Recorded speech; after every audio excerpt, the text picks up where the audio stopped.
Hi friends, मैं हूं राजेंद्र पटेल और आप देख रहे हो मेरी channel learn physics with Rajendra sir.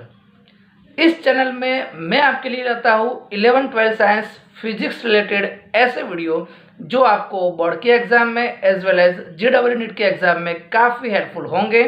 तो अभी तक आपने मेरे चैनल को सब्सक्राइब नहीं किया है तो सब्सक्राइब कर लीजिए और बेल आइकन को भी प्रेस कर लीजिए।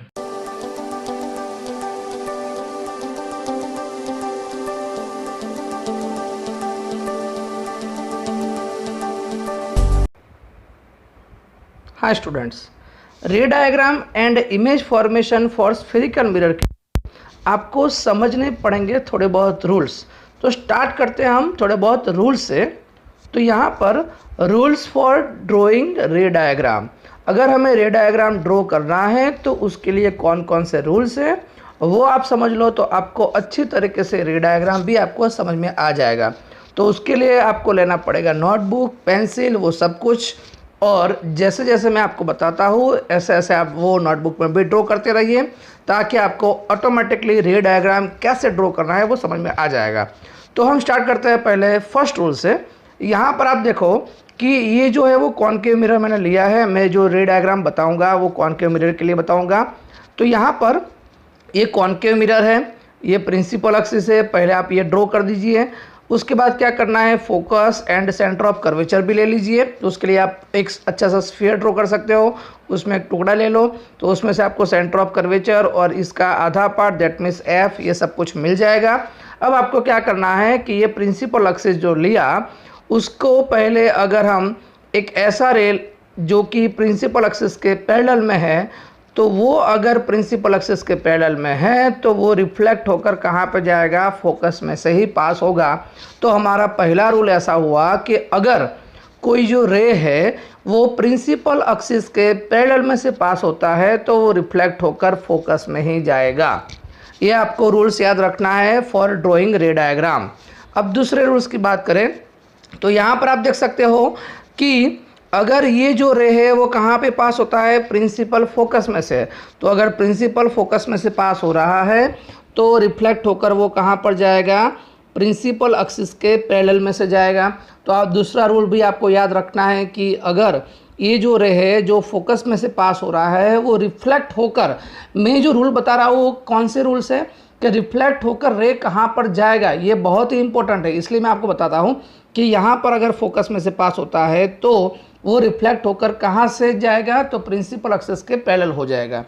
अब तीसरा रूल उसमें क्या है कि अगर कोई रे सेंटर ऑफ कर्वेचर में से पास होता है तो वो वही डायरेक्शन में वापस जाएगा। मतलब सेंटर ऑफ कर्वेचर में से आया तो सेंटर ऑफ कर्वेचर में से ही वापस जाएगा। चौथा रूल कि अगर कोई रे जो है वो पोल पर जाता है, पोल पर इंसिडेंट होता है, तो वो रिफ्लेक्ट होकर इस तरफ जाएगा, क्योंकि ये जो होगा वो इंसिडेंट एंगल होगा तो इतना ही एंगल रिफ्लेक्टेड भी होना चाहिए। तो ये जो रे है वो इस तरफ जाएगा।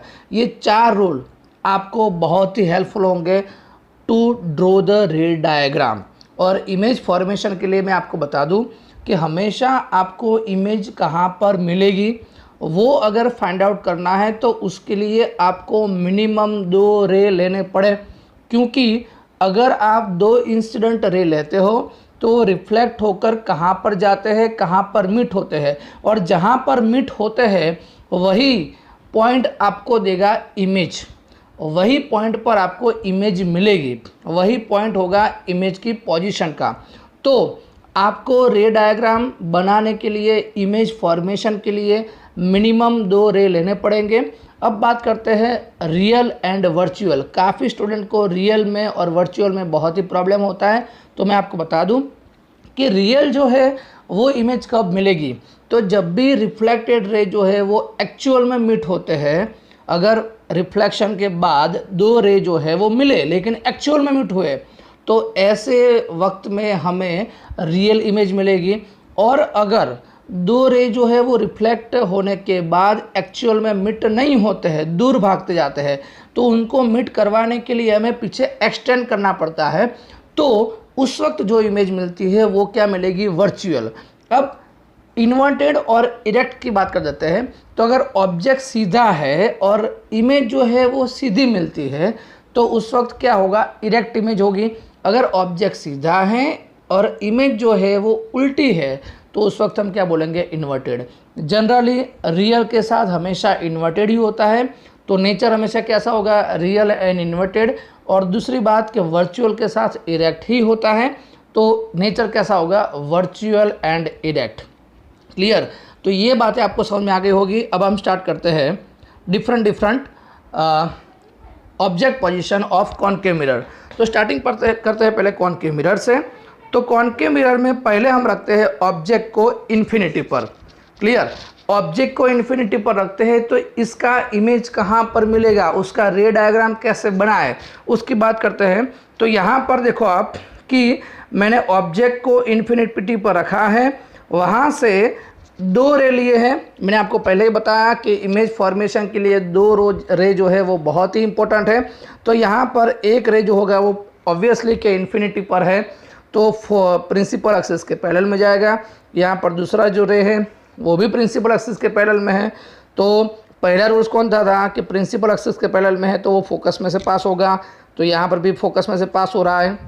तो दोनों जो रे है वो कहाँ पर मीट हुए, फोकस पर। एक्चुअल में मीट हुए हैं तो ऑब्वियसली इमेज कैसी मिलेगी, रियल मिलेगी। और दूसरी बात कि ये जो है वो दोनों मीट कहाँ पर हुए, फोकस पर, तो उसका इमेज पोजीशन कहाँ पर हुआ, फोकस पर। तो थोड़ा बहुत टेबल देख लेते हैं कि ऑब्जेक्ट वो है वो अगर इन्फिनिटी पर है तो उसकी पोजीशन कहाँ पर है, फोकस पर। साइज़ आप देखो तो बहुत ही छोटा सा पॉइंट लाइक साइज़ है, यहाँ पर आप देख सकते हो छोटा सा पॉइंट है, तो हाईली डिमिश या फिर पॉइंट साइज बोल सकते हो। और नेचर कैसा होगा, ऑब्वियसली रियल एंड इन्वर्टेड। अब बात करते हैं हम, अगर ऑब्जेक्ट जो है वो बियॉन्ड सी है, सी के और इन्फिनिटी के बीच में है ऐसा भी बोल सकते हैं, लेकिन बियॉन्ड सी है ऐसा बोलते हैं।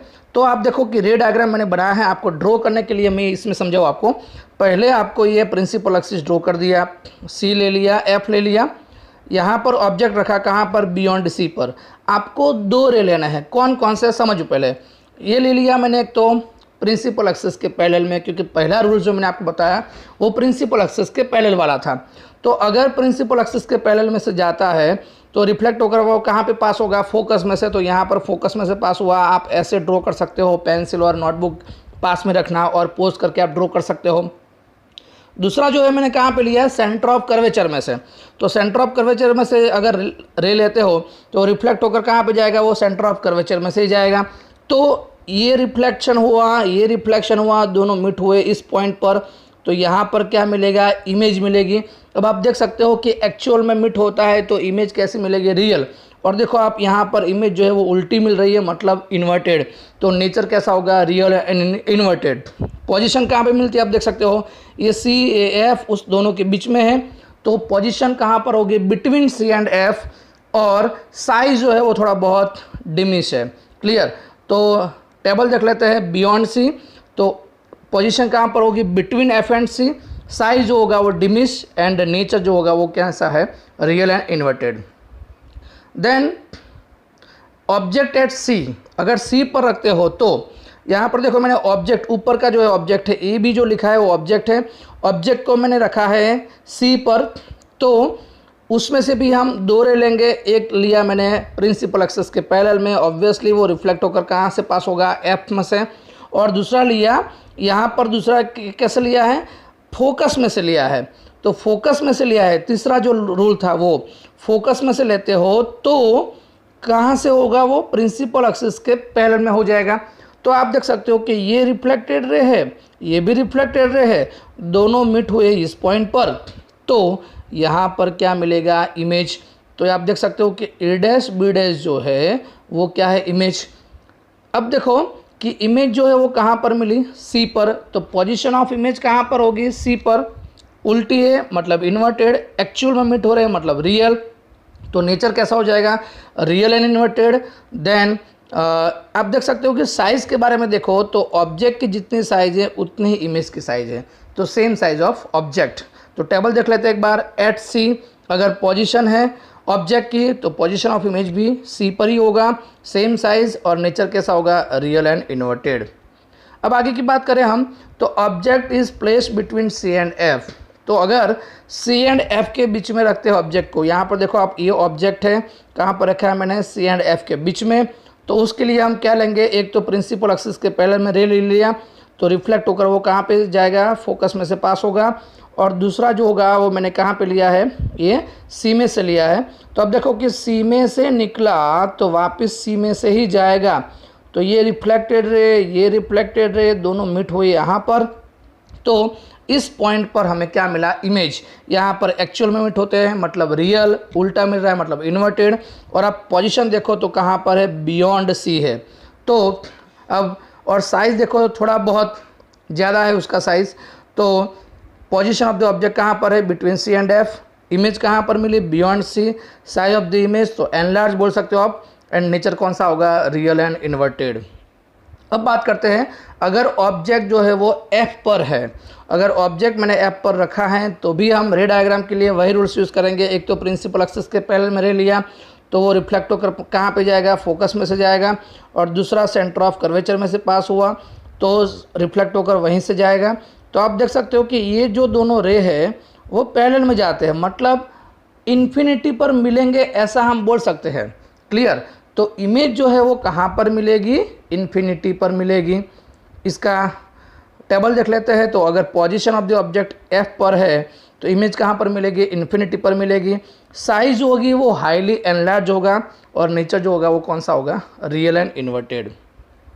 अब बात करते हैं object at between P and F. अगर पी एंड एफ के बीच में अगर ऑब्जेक्ट है तो उसके लिए हम क्या करेंगे, यहाँ पर एक रे लिया जो कि पोल में से पास होता है, तो हमारा फोर्थ रूल जो है, पोल पर जाता है तो इसी डायरेक्शन में वो इस तरफ जाएगा। तो एक ये रिफ्लेक्टेड रे हुआ। दूसरा हम सेंटर ऑफ कर्वेचर में से पास करेंगे, तो सेंटर ऑफ कर्वेचर में से जाता है तो इस तरफ रिफ्लेक्टेड रे हुआ। अब समझो कि ये जो रे है इस तरफ जाएगा, ये जो रे है इस तरफ जाएगा, तो दोनों एक दूसरे को कभी भी मिट नहीं करेंगे। अगर एक्चुअल में मिट नहीं करते हैं तो मैंने आपको पहले ही बताया कि उनको एक्सटेंड करके पीछे मिट करवाना पड़े। तो यहाँ पर ये पीछे जो मीटिंग पॉइंट है वो ये है, तो ये इमेज मिला, तो यहाँ पर इमेज मिलेगा। यहाँ पर आप देख सकते हो कि हमें एक्सटेंड करके मिट करवाना पड़ा है, तो इमेज का नेचर कौन सा होगा, वर्चुअल होगा, और सीधी है मतलब इरेक्ट होगा। तो नेचर क्या हो गया, वर्चुअल एंड इरेक्ट। अब बात करते हैं हम पोजीशन की। तो पोजीशन में आप देख सकते हो कि ये जो मिरर है उसके पीछे इमेज मिल रही है, मतलब बिहाइंड मिरर बोल सकते हो। और उसकी साइज़ देखो तो ज़्यादा है ऑब्जेक्ट की कंपैरिजन में, तो एनलार्ज बोल सकते हो। क्लियर। और नेचर तो मैंने बता दिया। वैसे टेबल देख लेते हैं एक बार। अगर बिटवीन पी एंड एफ पर ऑब्जेक्ट है तो इमेज कहाँ पर मिलेगी, behind the mirror. Size of the image क्या मिलेगा, एनलार्ज। एंड नेचर कैसा होगा, वर्चुअल एंड इरेक्ट। तो ये बात थी कॉनकेव मिरर में डिफरेंट ऑब्जेक्ट की पोजीशन रखते हो तो कहाँ कहाँ पर इमेज मिलेगी और रे डायग्राम कैसे ड्रॉ करना है वो मैंने आपको बताया। अब बात करते हैं कॉन्वेक्स मिरर में। कॉन्वेक्स मिरर में बहुत ईजी है क्योंकि उसमें दो ही है। एक तो अगर इन्फिनिटी पर है तो उसका पोजीशन कहाँ पर होगा, एफ पर, और वो जो साइज़ होगी वो हाईली डिमिश या फिर पॉइंट साइज बोल सकते हो। एंड नेचर जो होगा वो कौन सा होगा, वर्चुअल एंड इरेक्ट। आपको कॉन्वेक्स मिरर में कुछ भी सोचने की ज़रूरत नहीं है क्योंकि उसमें नेचर हमेशा वर्चुअल एंड इरेक्ट ही मिलेगा। और दूसरी बात कि अगर इन्फिनिटी और पोल के बीच में आप कोई भी पॉइंट पर ऑब्जेक्ट को रखते हो तो उसका जो पोजीशन होगा वो कहाँ पर रहेगा, बिटवीन पी एंड एफ पर ही रहेगा। उसमें आपको इमेज होगी वो थोड़ी बहुत दिखेगी, डिमिश दिखेगी, लेकिन एंड उसमें भी नेचर कैसा होगा, वो वर्चुअल एंड इरेक्ट। आप कॉन्वेक्स मिरर मतलब जो व्हीकल हम यूज़ करते हैं उसका साइड ग्लास ले लो, तो साइड ग्लास में आप कहीं से भी देखो आपको इमेज जो होगी वो सीधी ही मिलेगी, मतलब ऑलवेज वर्चुअल एंड इरेक्ट। अब बात करते हैं हम थोड़े बहुत साइन कन्वेंशन के रूल्स है। ये जो रूल्स है आपको बहुत ही काम आने वाले हैं, तो मैं आपको फटाफट ये रूल्स समझा दूँ। पहला जो रूल्स है वो कौन सा है, object distance is always taken as negative. Object distance जो है वो हमेशा हमें क्या लेना है, नेगेटिव लेना है, चाहे कोई भी मिरर हो, कॉनकेव मिरर हो या फिर कॉन्वेक्स मिरर हो, ऑब्जेक्ट डिस्टेंस आपको नेगेटिव ही लेना है। दूसरा है फोकल लेंथ और radius of curvature is taken as negative for concave mirror. अगर कॉन्केव मिरर है तो आपको फोकल लेंथ या फिर रेडियस ऑफ कर्वेचर क्या लेना है, नेगेटिव लेना है। फोकल लेंथ और radius of curvature is taken as positive for convex mirror. तो अगर कॉन्वेक्स मिरर है तो फोकल लेंथ या फिर रेडियस ऑफ कर्वेचर आपको कैसा लेना है, पॉजिटिव लेना है। Image distance is taken as positive for virtual and direct image.